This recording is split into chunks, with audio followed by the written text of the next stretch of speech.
우리 다 함께 사도신경으로 우리의 신앙을 고백하며 하나님께 나아가도록 하겠습니다. 전능하사 천지를 만드신 하나님 아버지를 내가 믿사오며 그 외아들 우리 주 예수 그리스도를 믿사오니 이는 성령으로 잉태하사 동정녀 마리아에게 나시고 본디오 빌라도에게 고난을 받으사 십자가에 못 박혀 죽으시고 장사한 지 사흘 만에 죽은 자 가운데서 다시 살아나시며 하늘에 오르사 전능하신 하나님 우편에 앉아 계시다가 저리로서 산자와 죽은 자를 심판하러 오시리라. 성령을 믿사오며 거룩한 공예와 성도가 서로 교통하는 것과 죄를 사하여 주시는 것과 몸이 다시 사는 것과 영원히 사는 것을 믿사옵나이다. 아멘. 우리 찬송가 449장 함께 찬양하도록 하겠습니다.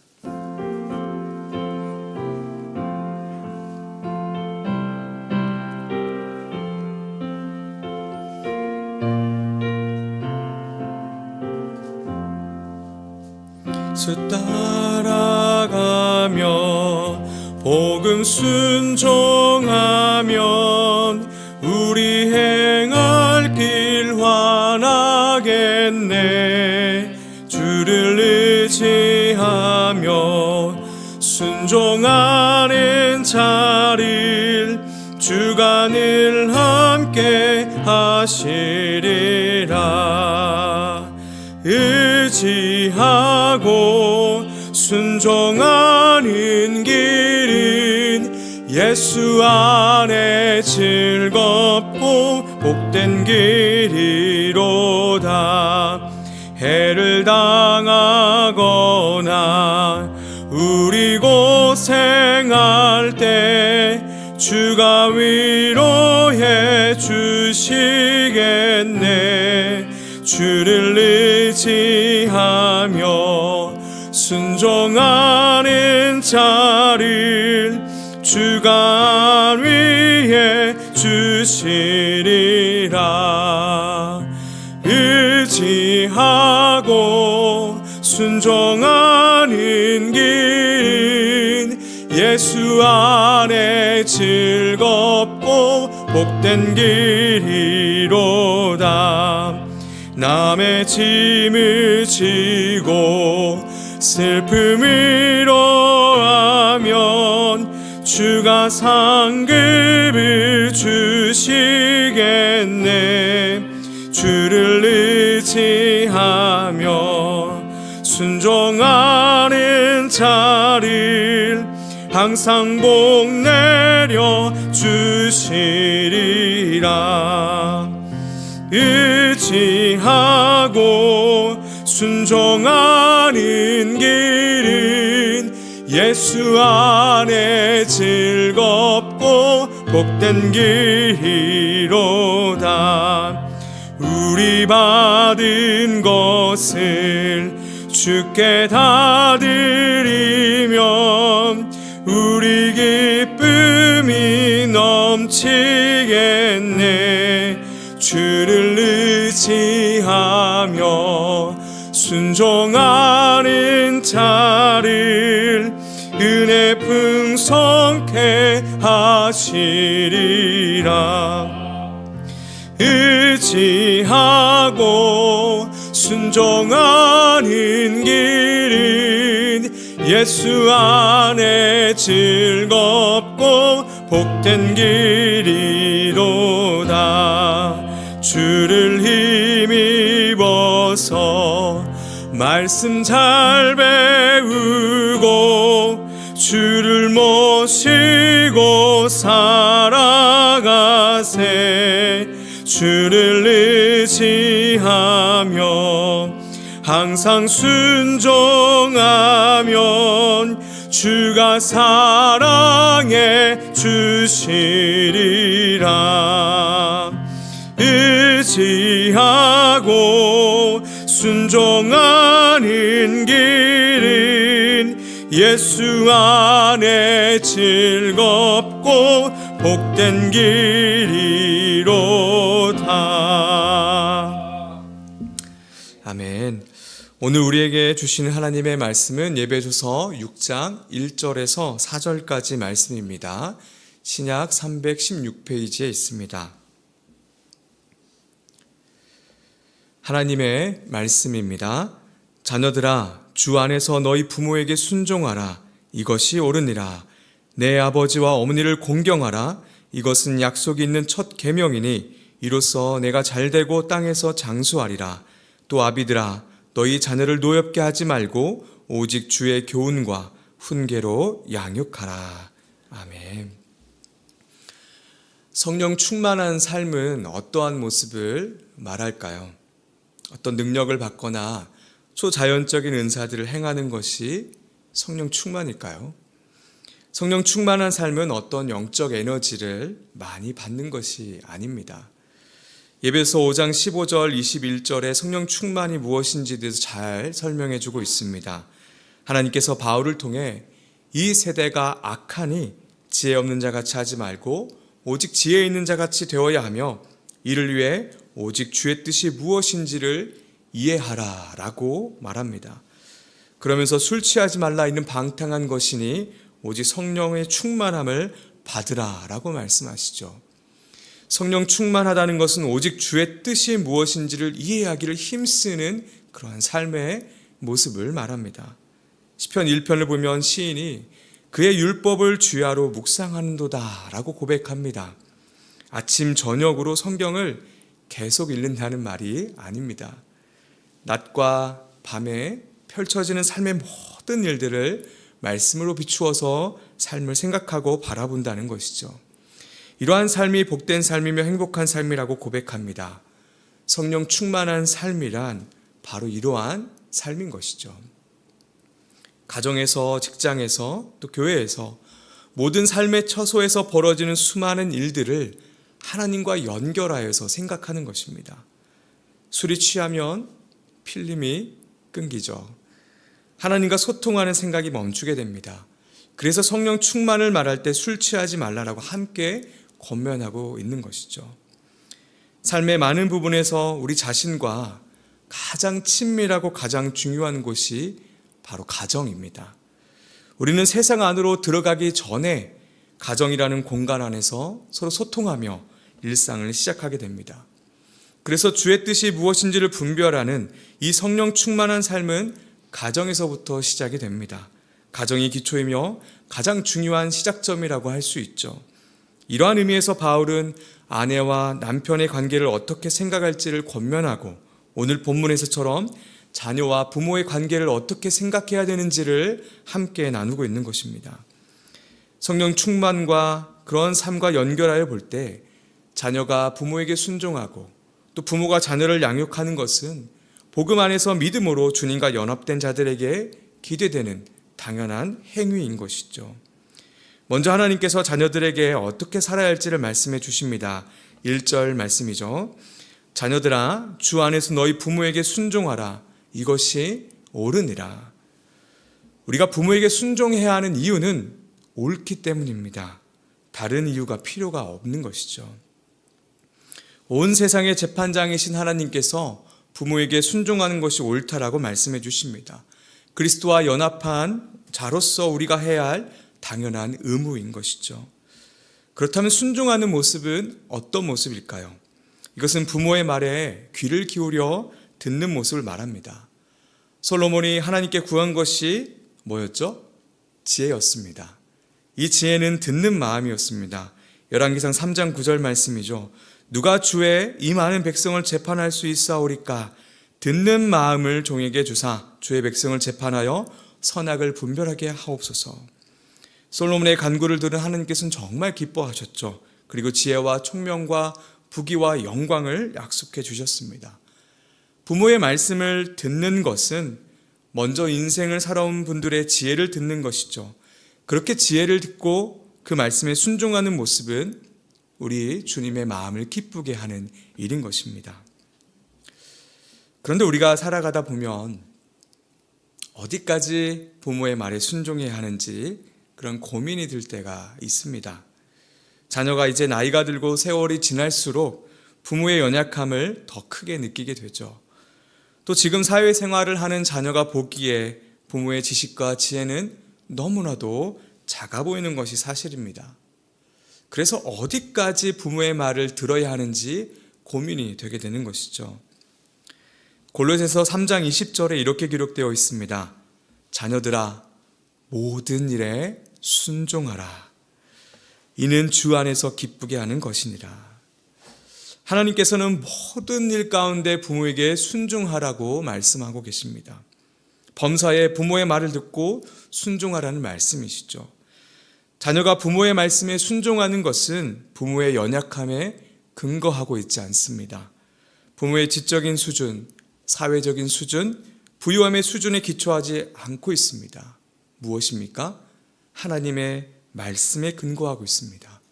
부모의 외적인 모습을 보며 순종해야 될지 말아야 될지를 고민하는 모습은 하나님 보시기에 바람직한 모습이 아닌 것이죠. 그렇다면 여기서 또 한 가지 의문점이 생깁니다. 부모님이 우리 신앙생활에 반대되는 것을 요구하실 때에도 순종해야 하는 것일까요? 분명 모든 일이라고 했으니 그 말씀도 순종해야 되는지에 대한 부분도 우리가 생각해 봐야 하는 것이죠. 오늘 본문 1절의 말씀을 다시 한번 보겠습니다. 자녀들아, 주 안에서 너희 부모에게 순종하라. 이것이 옳으니라. 무엇이라고 말씀하신가요? 주 안에서 라는 말씀이 있습니다. 어떤 분이 이런 질문을 했습니다. 주 안에서라는 카테고리가 큽니까? 아니면 모든 일, 범사라는 카테고리가 큽니까? 당연히 주 안에서라는 카테고리가 훨씬 큽니다. 하나님은 무한하시고 영원하시기 때문에 그 범위가 너무나도 큰 것이죠. 모든 범사보다도 더 큰 개념이 주 안에 있습니다. 그래서 부모에게 불순종하는 일이 때로는 옳은 일이 될 수도 있습니다. 역설적이죠. 하나님을 사랑하는 일에 적극적으로 반대되거나 대적하게 되는 부모님의 말씀에 불순종하는 것이 옳은 일이 되기도 하는 것입니다. 그러나 그렇다고 해서 부모를 경솔히하거나 하대하라는 말씀은 아닙니다. 불순종도 주 안에서 하는 것입니다. 주 안에서라는 말은 부모를 사랑하는 모습이 반드시 포함되어 있는 것이죠. 구약에서 부모를 공경하라고 말할 때 이 공경이라는 말은 종종 하나님에 대해서도 적용되는 말이기도 합니다. 자신의 부모에게 표해야 되는 공경과 사람이 하나님께 드려야 되는 공경 사이에 병행이 있는 것이죠. 그렇게 아무리 신앙적인 문제가 있다 하더라도 부모를 경히 여기는 것은 하나님을 경히 여기는 것과 같은 것입니다. 자녀는 연약한 믿음을 가진 부모님을 향해 애통해하고 또 긍휼히 여기고 사랑하는 마음을 잃지 않으면서 주 안에서 부모님을 바라보고 행동해야 하는 것이죠. 모든 일에 부모에게 순종하되 주 안에서 순종하는 우리 모두가 되기를 소망합니다. 이어서 바울은 부모에게 순종하는 자들이 받게 되는 영광에 대해서 말합니다. 2절과 3절의 말씀입니다. 내 아버지와 어머니를 공경하라. 이것은 약속이 있는 첫 계명이니 이로써 네가 잘되고 땅에서 장수하리라. 출애굽기 20장 12절 말씀을 인용해서 말한 권면입니다. 실제로 부모를 공경하는 이들은 장수하는 복을 받습니다. 그런데 부모를 공경하며 순종하는 자녀임에도 불구하고 그 자녀의 수명이 부모보다 적을 때가 있습니다. 여러분, 성경에서 가장 오래 산 인물이 누구일까요? 노아의 할아버지인 무드셀라입니다. 무드셀라는 969세까지 살았습니다. 정말 어마어마한 그런 수명이죠. 이에 비해 우리 예수님께서는 몇 년 사셨습니까? 33년밖에 살지 못했습니다. 무드셀라의 수명과 비교하는 것은 불가능할 정도로 너무나 짧은 인생을 사신 것이죠. 가장 오래 산 무드셀라의 인생은 성경에 고작 몇 줄밖에 기록되어 있지 않습니다. 그러나 예수 그리스도는 성경 그 자체이시죠. 그리고 지금도 세상에 수많은 사람들에게 전해지고 있습니다. 여기서 우리는 진정한 장수의 의미가 무엇인지를 한번 고민해 봐야 하는 것이죠. 단순히 육체의 길이를 길게 하는 것인지 아니면 의미의 길이를 길게 하는 것인지에 대한 생각을 해봐야 됩니다. 예수님의 삶을 비추어 볼 때 우리는 썩어 없어질 육체의 길이에 어떤 그 장수의 의미를 두기보다는 영원히 썩지 않은 우리 삶의 의미에 그 장수의 의미를 둬야 할 줄로 믿습니다. 물론 하나님을 공경하고 또 부모를 공경하는 이러한 사람들은 실제로 장수의 복을 받습니다. 그러나 설령 일찍 생을 마감하였다 하더라도 역사에서는 수많은 사람들이 그 자녀의 이름을 기억하고 기리며 살아가는 모습을 우리가 볼 수 있는 것이죠. 주 안에서 부모에게 순종함으로 이러한 장수의 복을 누리는 저와 여러분이 되기를 또 간절히 소망합니다. 이제 마지막으로 부모의 모습에 대해서 나누겠습니다. 4절 말씀이죠. 또 아비들아, 부모들아, 너희 자녀를 노엽게 하지 말고 오직 주의 교훈과 훈계로 양육하라. 살다 보면 한 번씩 도화지에 그림을 그릴 때가 있습니다. 연필로 도화지에 사람 얼굴을 밑그림을 그리게 되면 더 이상 이 도화지는 강아지나 고양이의 그림이 될 수가 없는 것이죠. 자녀들이 도화지에 밑그림을 그릴 때 자신들이 본 세상의 경험, 특히나 부모로부터 얻은 경험과 지식으로 밑그림을 그리게 됩니다. 부모가 자기에게 계속해서 짜증을 내고 분노하고 또 자기에게 자신의 감정을 마구 쏟아내는 모습을 경험한다면 이 도화지의 밑그림은 그리 감동적이지는 않을 것입니다. 하나님께서 분명하게 말씀해 주십니다. 자녀를 노엽게 하지 말라. 부모가 자녀를 자신의 소유물로 생각하며 부모의 권위로 억압하고 강압하게 될 때 자녀들은 존중받지 못하는 자신을 보며 분노를 하나씩 쌓아가게 됩니다. 자존감이 무너질 때마다 그 안에 분노가 쌓여져 가는 것이죠. 사랑하는 여러분, 우리의 자녀는 하나님께서 우리에게 맡겨주신 하나님의 자녀이며 하나님의 어린 양들입니다. 자녀의 소유권이 부모에게 있는 것이 아니라 하나님에게 있습니다. 이것을 기억하며 우리의 자녀를 바라봐야 합니다. 하나님에게 소유권이 있는 자녀이기에 우리의 기준과 우리의 생각으로 가르치는 것이 아니라 하나님의 말씀으로 주의 교훈과 훈계로 바르게 양육해야 될 대리자인 부모에게 그 책임이 있는 것이죠. 자녀들의 인생의 도화지에 자신들이 배운 하나님의 말씀으로 밑그림을 그릴 수 있도록 우리는 가르치고 양육해야 합니다. 특별히 부모는 자녀를 주의 교훈과 훈계로 양육하기 위해서 먼저 주의 교훈에 대한 깊은 깨달음이 부모에게 먼저 있어야 합니다. 그래야 세상적인 기준이 아니라 말씀으로 기준으로 자녀를 양육할 수 있기 때문이죠. 자녀를 교훈하고 훈계하기 위해서 부모는 하나님을 사랑하는 그 마음과 하나님을 아는 지식의 그 깊이를 매일매일 더해가는 그런 책임과 의무가 부모에게 있는 것입니다. 여기서 그러면 어떤 방식으로 자녀를 양육해야 하는지도 고민해 봐야 하겠죠. 부모만 혼자 깊은 깨달음을 얻는다고 해서 자녀가 변화되는 것은 아니기 때문입니다. 예수님께서는 이 땅에 섬김을 받으러 오신 것이 아니라 섬기러 오셨습니다. 이것은 아버지 하나님이 아들을 보내주시면서 주시는 그 마음이었던 것이죠. 예수님은 그런 아버지의 마음을 그 누구보다도 깊이 알고 깨닫고 계셨습니다. 그 책임과 의무를 다하시고자 대야에 물을 떠시고 제자들의 발을 한 명 한 명 씻겨주셨죠. 그리고 나서 요한복음 13장 14, 15절에 이렇게 말합니다. 내가 주와 또는 선생이 되어 너희 발을 씻었으니 너희도 서로 발을 씻어주는 것이 옳으니라. 내가 너희에게 행한 것 같이 너희도 행하가 하려 본을 보였노라. 옳은 일에는 늘 본을 보여주신 것이죠. 자녀를 주의 교훈과 훈계로 양육하는 방법은 부모가 본을 보이는 것입니다. 혼을 내고 질책하며 자녀의 신앙을 평가해서 상처를 주는 방법이 아니라 부모가 주의 교훈대로 살아가는 것을 보여줘야 됩니다.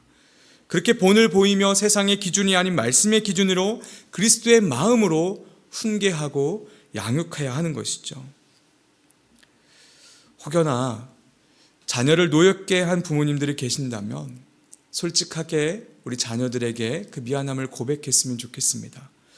온 마음과 뜻을 다해 주를 사랑하며 주께 우리가 매일 고백하듯이 자녀를 향해 그렇게 나아갈 때 돌같이 굳은 자녀의 마음이 부드러운 마음으로 바뀔 줄 우리가 믿습니다. 이제 말씀을 정리하겠습니다. 자녀는 부모에게 순종해야 합니다. 왜냐하면 옳은 일이기 때문입니다. 그리스도 안에 있는 자들에게 합당하고 행해야 될 의무인 것이죠.